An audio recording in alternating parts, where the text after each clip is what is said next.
Hello friends, मेरा topic है एक जौहरी ही जानता है हीरे की कीमत। यहाँ हीरा मैं खुद अपने आप को कह रही हूँ और आप सभी लोग एक हीरे की तरह हैं। और जौहरी, मुझे तो मेरा जौहरी मिल चुका है जिसने मुझे तराशा है, हीरे में चमक बढ़ाई है, और वो है मेरे साईं बाबा। इंसानों में तो शायद मुझे कोई ऐसा मिला नहीं जो मेरी कीमत और मेरी कदर समझे। हाँ, बच्चे ज़रूर थोड़ा बहुत समझते हैं, लेकिन जो उम्मीद पति से की जाती है वो उस उम्मीद पे मेरी तरफ से नहीं खरे उतरे। मैंने तो सोचा था कि वही हमारे जौहरी बनेंगे, हीरे की चमक को परखेंगे, समझेंगे, लेकिन ऐसा हो ना सका। ये बात मैं उस समय की कर रही हूँ जब साईं बाबा और पीस ऑफ माइंड चैनल जब मेरे जीवन में आया। साईं बाबा तो मेरे जीवन में 2007 में आए, वो भी एक चमत्कारिक रूप से कहानी है मेरी पूरी अपनी एक, वो मैं किसी और दिन सुनाऊंगी। अभी हम बात करते हैं कि 2017 की, जिसने पीस ऑफ माइंड टीवी पे एक चैनल आता है ब्रह्म कुमारीज़ का, जिसमें हैं दादी जानकी, शीलू जी, सिस्टर शिवानी, श्रेया दीदी, सूरज भाई जी, बहुत सारे, दादी गुलजार। तो और उस समय मैं हॉस्पिटल में थी, मेरे हस्बैंड के यहाँ पे घर की लड़ाई में चोट लगी थी, उनकी हड्डी यहाँ की टूट गई थी। मैं हॉस्पिटल में थी डीपी सिंह डॉक्टर के वहाँ प्राइवेट रूम में, और अपने हस्बैंड के साथ मैं छोटा सा बेबी छोड़ के घर पे गई थी। मेरी दोनों बेटियाँ बच्चों को संभाल रही थी। उस समय मैं बहुत ही रो रही थी कि मतलब बाबा ये सब क्या हो रहा है, मैं तो ऐसा करना नहीं चाहती। जो घर का माहौल है बिगड़ जाता है, मेरा संतुलन खो जाता है, मैं भी गुस्से में आ जाती हूँ, बातें बिगड़ जाती हैं। उसी लड़ाई झगड़े में हस्बैंड को चोट लग गई थी नंदोई के साथ। तो उस समय हस्बैंड बेड से उठ के बाथरूम में गए और मैंने, टीवी चल रही थी तो मैंने चैनल ऐसे बदलना शुरू किया क्योंकि मेरा मन बहुत बेचैन था। तो फिर एकदम से वो पीस ऑफ माइंड चैनल लगा, उसकी थोड़ी सी आवाज़ मेरे कानों में पड़ी तो मैं रुक के उसको सुनने लगी कि ये क्या चीज़ है। तो उसको थोड़ा बहुत जब मैंने सुना तो मुझे अच्छा लगा। अभी तो याद भी नहीं है कि वो बातें कौन सी थी जिन्होंने मुझे रोका। उसके बाद हस्बैंड आ गए तो चैनल टीवी रिमोट उन्होंने ले लिया। उसके बाद जब मैं घर आई तो घर पे भी मैंने हस्बैंड से कह के फिर पीस ऑफ माइंड चैनल, मतलब हमने कहा इसको सब्सक्राइब कीजिए। फिर मैं उसको, मतलब इतना उस समय मेरे वो अच्छा लगता था, मेरे जीवन से जैसे जुड़ी हुई कहानी बताते रहते थे, उसका उपाय बताते रहते थे, तो मुझे इतना अच्छा लगता था कि मैं काम करके या बेबी को सुला के चुपचाप धीरे से टीवी रिमोट ऑन करके धीरे धीरे सुना करती थी कि बेबी सोता भी रहे और मैं वो चैनल सुनती रहूं। उसने मुझे वाकई में बहुत मोटिवेट किया है। उस चैनल पे जो भी गुरु आते थे मैं उनको गुरु ही मानती हूँ, चाहे वो जो भी हो। ऐसी ऐसी बातें उन्होंने मुझे बताई हैं। उन्होंने मेरे अंदर पहले तो मेरे अंदर भी कॉन्फिडेंस जगाया। जो मैं अपने आप को समझती थी कि मेरी वैल्यू कोई दूसरा समझे, उससे पहले उन्होंने समझाया कि पहले खुद की वैल्यू तुम खुद समझो कि तुम क्या हो। अगर तुम्हें कोई नहीं समझ पा रहा है तो इसका मतलब ये नहीं है कि तुम्हारी ही कोई कमज़ोरी या गलती है। मुझे हमेशा यही एहसास होता रहा कि मैं चाहे जितना करूं, पति को मैं परमेश्वर की तरह मानती थी, मैंने अपना वो धर्म निभाया है, लेकिन मुझे वो जैसे होता है, एक उम्मीद की जाती है कि इसके बदले में ये इतना तो मिलना ही चाहिए, इतना तो हक ही है मेरा। तो उस तरह से रिस्पेक्ट, मुझे प्यार बहुत मिला, प्यार बहुत करते हैं, आज भी करते हैं, लेकिन एक जो रिस्पेक्ट होता है पति पत्नी के बीच, वो मुझे रिस्पेक्ट, वो सम्मान मुझे कभी नहीं मिला। जितना मैं शायद चाहती थी, या तो ये समझ लीजिए।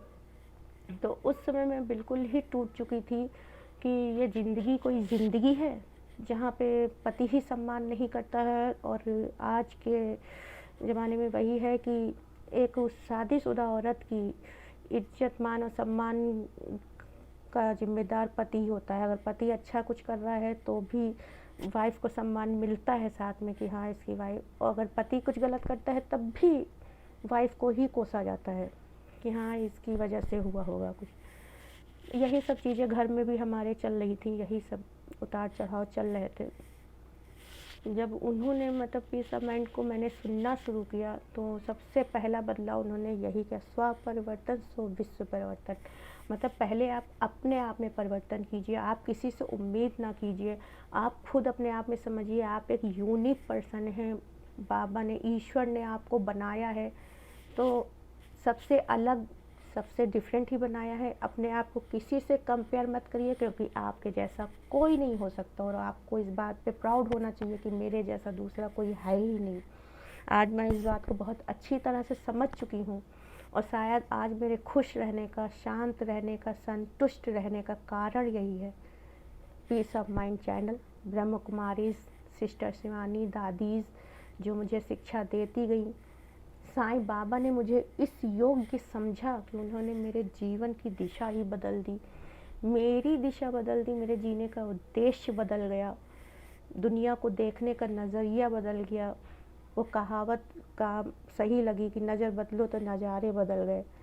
मैंने अपनी नज़रें बदली तो वाकई में नज़ारे बदल गए। लोग वही हैं, आसपास लोग वही हैं, लेकिन हमारी पॉजिटिव वाइब्रेशंस, पॉजिटिव सोच, हमारा व्यवहार अब लोगों को बदलने पे मजबूर करता है। आसपास के लोग, अब पति, बच्चे, परिवार बहुत ज़्यादा बदल चुके हैं। और ये बदलाव अभी बस 2017 से शुरू हुआ है, 18, 19, 20, 21, 3 सालों का ही ये असर है कि इतना परिवर्तन मेरे अंदर खुद है, और मैं अपनी फैमिली में भी वो परिवर्तन देख रही हूँ। लेकिन हाँ, ये बदलाव मैंने पहले खुद पे किया है। अब तो मैं अपने आप को कहीं से भी कम नहीं समझती हूँ, क्योंकि मेरे बाबा, साईं बाबा मेरे पिता हैं, और जिसके पिता स्वयं भगवान हैं वो किस चीज़ से भला पीछे रह सकता है। मैं आज अपने आप को बहुत ही सौभाग्यशाली समझती हूँ कि मेरे बाबा ने जीवन बदला।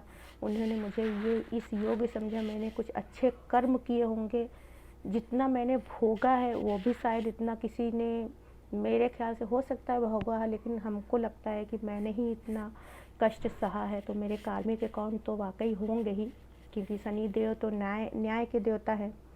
वो तो कर्म फल दे के ही रहेंगे। आप चाहे जितना बचने की कोशिश करिए, आप भूल जाएं कि आपने कौन से कर्म किए हैं, लेकिन उसको सब याद रहेगा, चाहे अच्छे हों चाहे बुरे हों।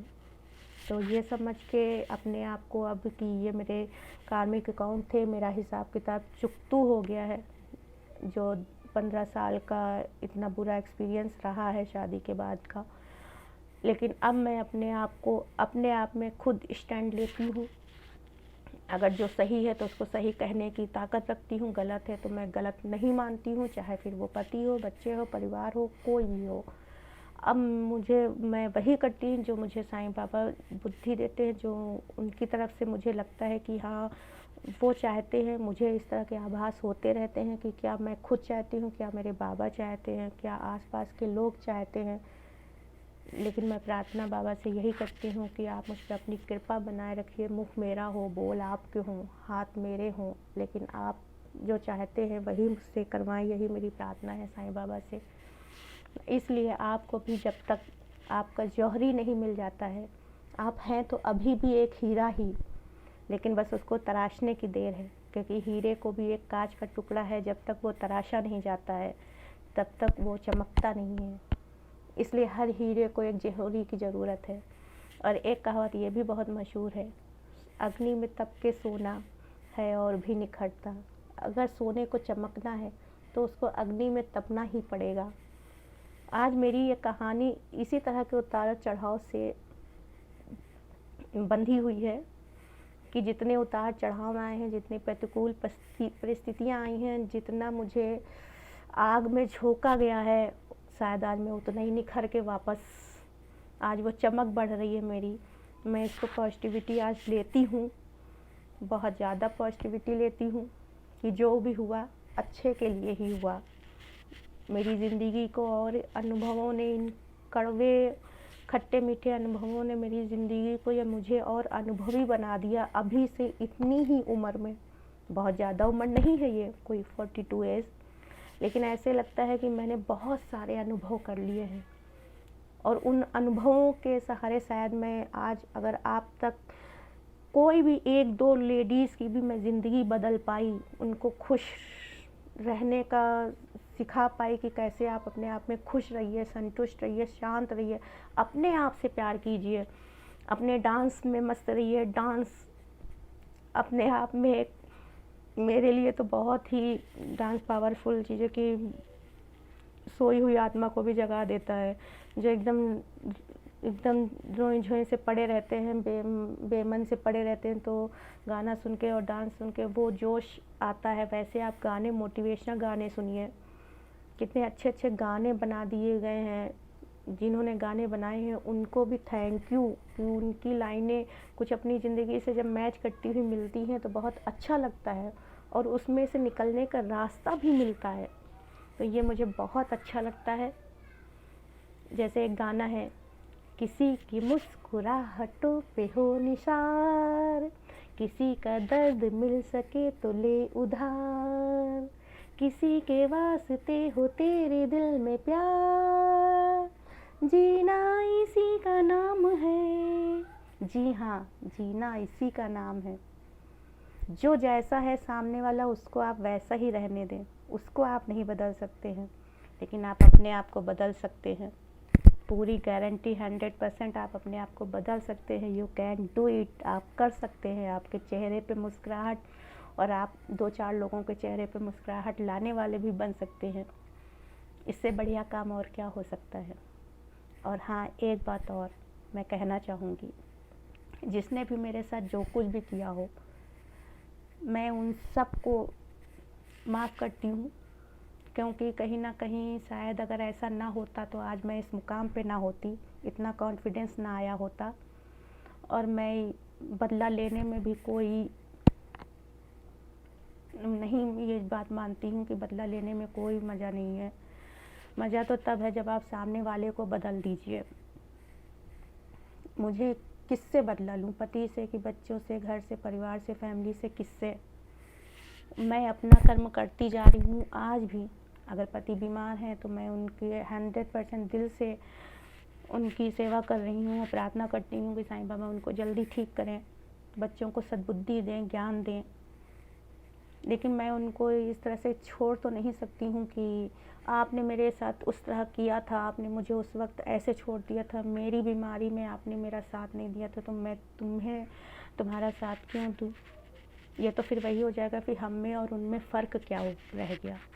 साईं बाबा ने मुझे यही सिखाया है, मैं अलग हूँ, मैं बिल्कुल अलग हूँ, और मैं सबसे अलग रहकर ही खुश हूँ। मैं जैसी हूँ, जो हूँ, अपने आप में बहुत संतुष्ट हूँ, और मेरे पिता को भी मुझ पर गर्व होगा, मुझे पूर्ण विश्वास है।